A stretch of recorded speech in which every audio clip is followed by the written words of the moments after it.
Wrong place 2024ல Tamil டப்பில் வெளிவந்த ஒரு action movie. இந்த படம் ஏற்கனவே 2022ஆம் ஆண்டு வெளிவந்துருச்சு. இப்போ தமிழ் டப்பில் அவைலபிளாக இருக்கு. மறக்காம செக் பண்ணி பாருங்க. மைக்ரோவன்ஸ் இந்த படத்தை டைரக்ட் பண்ணிருக்காங்க. ரூல்ஸ் வில்லியம்ஸ், மைக்கேல் சால்சி மற்றும் படம் இந்த படத்தை நடிச்சிருக்காங்க. இந்த படத்தோடைய கதையை பார்த்துடலாம். படத்தோட ஹீரோ ஒரு செக்யூரிட்டி ஆஃபீஸராக இருப்பாரு. இவருடைய வாழ்க்கையில ஏகப்பட்ட சம்பவம்லாம் நடந்திருக்கும். இவர் ஏற்கனவே ஒரு மிஷன் கம்ப்ளீட் பண்ண ஒரு ஆஃபீஸராக இருப்பாரு.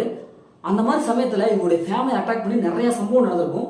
இப்போ அந்த விஷயத்துல இருந்து அவங்களுடைய ஃபேமிலி மீட்பதற்காகவே இந்த வேலையில அவர் சேர்ந்திருப்பாரு. அந்த பகுதியில ஒரு கொலை ஒன்று நடக்கும். அதை நேரில் பார்த்த சாட்சியா இவர் இருப்பாரு. உடனே வில்லன்கள் எல்லாம் இவரை பயங்கரமா அட்டாக் பண்ணுவாங்க. இவங்களுடைய குடும்பத்தையும் அட்டாக் பண்ணுவாங்க.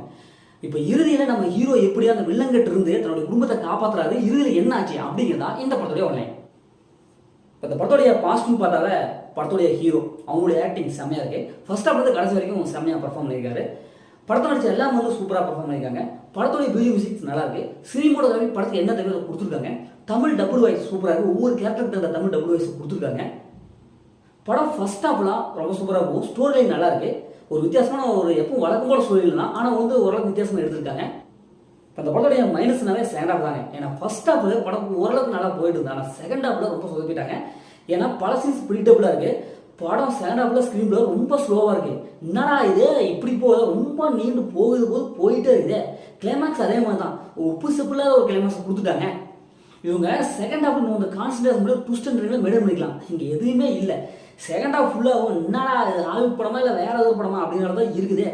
இன்னும் கொஞ்சம் அந்த ட்விஸ்ட் அண்ட் டர்ன்ல இன்னும் பக்கம் மெயின்டைன் பண்ணிங்கன்னா படம் வந்து ஓரளவுக்கு நீட்டான படம் வந்திருக்கும். ஏன்னா ஃபர்ஸ்ட் ஹாஃப் கூட படம் பார்க்க சூப்பராக இருந்தது. அது ஃபர்ஸ்ட் ஹாஃப் ஒரு 10 நிமிஷம் ரொம்ப நம்ம வந்து தர்ம சங்கடத்துக்குள்ளாக்கிட்டாங்க. ஏன்னா அந்தளவுக்கு ரொம்ப பொறுமை காத்து பார்க்கணும். மிடில் ஓரளவுக்கு படம் நல்லா இருக்கு. மற்றபடி இந்த படத்தில் பெருசாக சொல்றதுல எதுவுமே இல்லை. இந்த படத்தை ஃபேமிலி பார்க்கலாம், கொஞ்சம் ஃபேமிலியோட பார்க்காதீங்க. அந்த படத்தை அந்த மாதிரி செஞ்சு ஓரளவுக்கு இருக்குது. ஆனால் ஃபேமிலி தவிர்த்து தனியாக பார்த்து என்ஜாய் பண்ணுங்க.